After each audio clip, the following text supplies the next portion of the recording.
Je sais pas, mais peut-être que je suis plus bas, hein, je sais pas. Ouais, t'es plus bas, ouais, ok. Pour rebondir, Celui-là? parce que, ouais, Ouais. ce qu'on dit toujours, il nous dit merci les Merci gars les d'être gars sincères. d'être sincères. Vas-y, Ouais, vas-y. vas-y. Merci les gars d'être sincères et dire ce que vous pensez en disant qu'on va avoir une baisse. C'est courageux et important pour la suite pour nous. Beaucoup sur YouTube sont permaboule. Alors tu vois, on dit même Nous, on s'appelle pas. les permabères. Non, nous, on nous appelle les permabères, mais on dit même pas en plus qu'il va y avoir une baisse. On n'en sait rien. Je pense que c'est ça la réalité. C'est qu'on ne sait pas ce qui va se passer. On ne sait pas ce qui va se passer, on ne sait pas si. Globalement, on sait que la crypto va être là sur le long terme. On sait que le marché sera extrêmement haussier dans les 20, 30, 50 prochaines années, que la crypto fera partie intégrante de nos vies.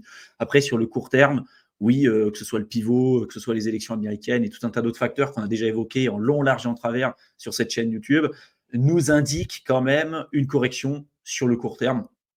Ça ne veut pas forcément dire que ce sera la fin du bull run. D'ailleurs, à mon avis, ce ne sera pas le cas. Que le pire des scénarios et le pire du positionnement que vous pouvez faire aujourd'hui, c'est de vous dire je vais tout vendre mes positions pour espérer pouvoir racheter plus bas. C'est pas ce que je fais à titre personnel, c'est pas ce que Mickaël fait non plus, et c'est pas ce que Théo fait.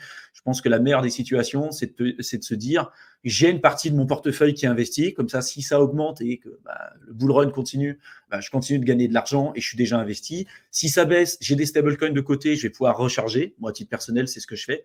J'ai à peu près entre, je sais pas, 15-20% encore de mon portefeuille en stablecoin pour profiter d'une baisse si jamais c'était amené à arriver. Et si ça n'arrive pas, c'est OK. Il y a déjà tout un tas de projets que j'ai en portefeuille, je suis déjà très bien placé et ça ne pose pas de souci là-dessus.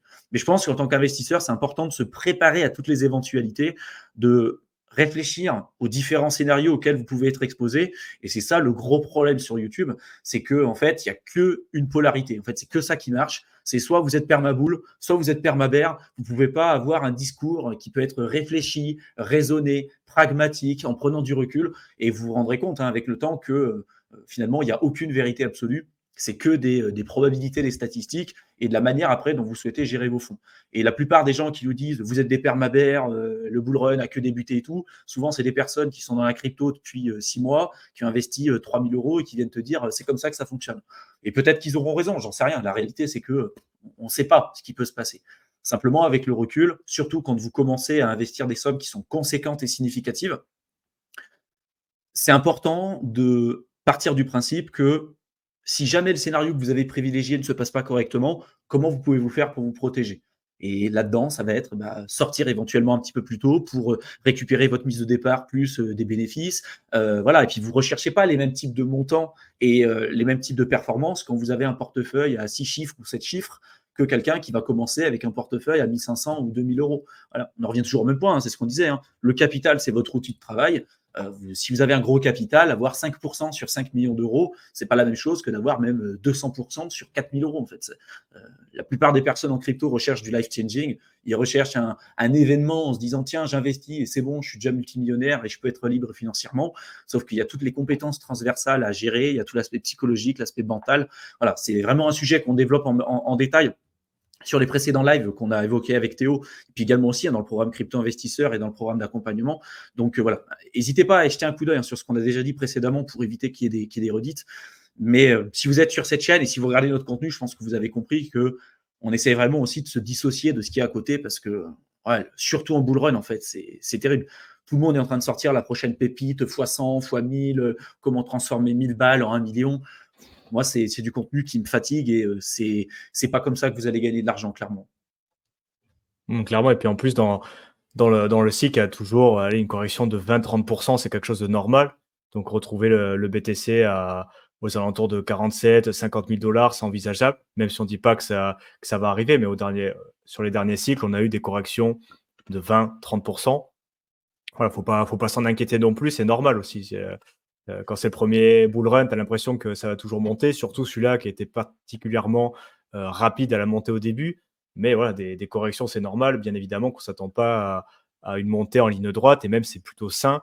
Des corrections assez importantes pour sortir tous les projets de merde, tous les mêmes coins claqués là, qui sont en train de s'épuiser un petit peu. Mais bon, c'est plutôt sain de rincer une première vague de noobs et de personnes voilà, qui étaient trop agressifs dans leur investissement ou qui faisaient n'importe quoi pour repartir sur des bases un peu plus saines. Il y a aussi ce phénomène-là. Et après, comme tu l'as dit Thibaut, aussi, quand tu commences à connaître un peu les cycles sur la partie fondamentale, mais même un petit peu d'analyse technique, type Elliott Wave ou cycle de Wyckoff, on se rend compte il y a toujours, ça monte jamais en ligne droite, il y a toujours un retracement, une période pour réaccumuler, C'est clair. des périodes pour sortir. Donc voilà, il ne faut pas s'en inquiéter, même s'il faut toujours être ouvert à tous les scénarios possibles. Mais voilà, la correction qui arrive actuellement, c'est pas quelque chose de surprenant, on va dire. C'est même plutôt sain et elle est même bienvenue parce que ça commence à m'inquiéter un peu cette montée. ça montait avec. En fait, c'est ça, tu vois. Ouais. Quand ça fait un certain temps qu'on est dans la crypto, en fait, nous, on s'inquiète plus de voir un cours qui n'arrête pas d'augmenter que l'inverse. En fait, nous, quand ça baisse et quand ça latéralise, quand ça prend un certain temps pour monter, on trouve, c'est très, très, très positif pour le cycle long terme. Et la plupart des débutants, en fait, au moment où ça pump, au moment où ça augmente, ils se disent, ah là, c'est génial, c'est maintenant qu'il faut acheter et tout. Et en fait, moi, plus ça pump, moins ça retrace et plus ça continue comme ça. Et plus tu vois des mêmes coins qui se lancent et plus tu vois des arnaques qui se lancent et tout, plus ça pue, en fait. Plus tu attires des débutants, plus tu attires des personnes qui connaissent rien à la crypto, qui commencent à gagner de l'argent et qui commencent à dire ah, regarde, sur Twitter, j'ai gagné tel truc, ce projet-là, il est intéressant et tout, alors que le mec, il n'a jamais investi, il connaît rien à la crypto. Ouais, moi, c'est plus ces événements-là qui me font peur. Et plus il y a des bonnes nouvelles, entre guillemets, tiens, le Bitcoin, il y a des ETF Bitcoin, tiens, le Salvador a accepté le Bitcoin en tant que monnaie légale, ou tiens, Elon Musk a ajouté du Bitcoin dans sa trésorerie. Moi, je ne vois pas ça comme une bonne nouvelle sur le court terme. Sur le long terme, ça ajoute une énorme crédibilité et c'est très positif pour la croissance et le développement du Bitcoin. Simplement, quand vous avez des bonnes nouvelles sur bonnes nouvelles sur bonnes nouvelles sur bonnes nouvelles, on commence à entendre parler de partout, à la télé, à la radio, et souvent, c'est plutôt signe de surchauffe. Voilà. En général, vous vous rendrez compte que ces bonnes nouvelles-là n'arrivent jamais en pleine période de bear market. Quand il y avait la chute de Celsius, de Luna, de FTX, il n'y a pas un pays qui s'est dit à ce moment-là, regardez, nous, on a mis du Bitcoin dans notre balance sheet. Ça n'arrive jamais. En général, ils le font à partir du moment où ils sont très, très bien placés, où ils ont profité de la période baissière pour renforcer leur position. Et là, ils veulent faire pumper leur bag, en fait. C'est comme tout le monde en crypto. Donc, c'est ça la réalité du marché.